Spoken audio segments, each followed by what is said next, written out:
and the LG V30. Both of these phones have awesome video cameras, primary lenses that pack image stabilization, that's optical, and secondary lenses that do some cool stuff. The LG V30 goes into a super wide angle, whereas the iPhone goes into a 2x zoom, as you can see. The second lens, the second sensor, doesn't have image stabilization on the iPhone, and at 2x zoom you could really do with it. It will on the iPhone X.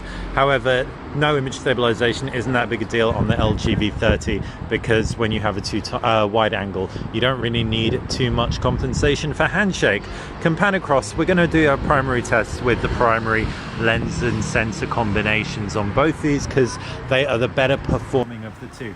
And the first thing we can do is a smooth pan around. 60 frames per second should mean everything is nice and smooth. So that is a handheld pan for you. You can test out exposure shifting, up at the sky, down at the ground. Just based on what's going on screen, it does look like the iPhone has slightly better dynamic range, but you really can't gauge what's going on screens. Plus, these two screens are different camera technologies. We can test out closest focal range now, going into this cup, getting close, tapping on the cup. Both get really nice and close to these objects. iPhone seems to get a little bit closer. Yeah, the iPhone gets a little bit closer. It's worth saying that the LG V30 is a pre-production model, or at least it's running pre-production software, not quite final.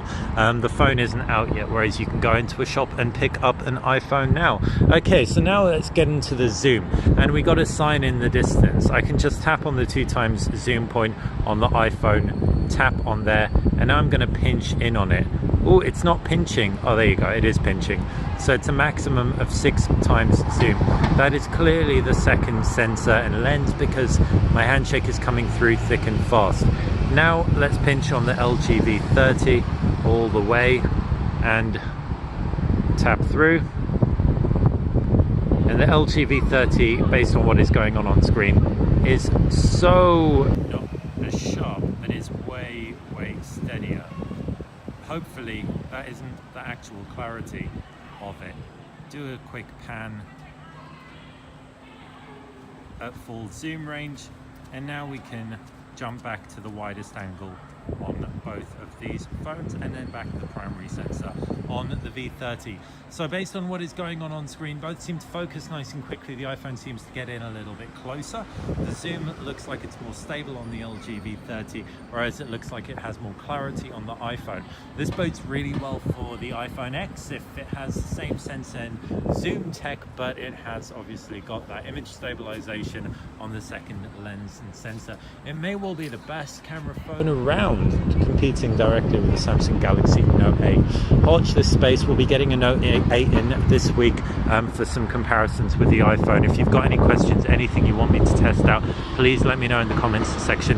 Head over to Instagram to see some portrait lighting samples taken on the iPhone, and there's also a 4K 60 frame per second video that should have been uploaded or will be uploaded within the next few hours to showcase what that can do. Hope you're enjoying BTech at the moment. If you are, let me know in the comments section below and let me know what you want to see. Thanks for watching.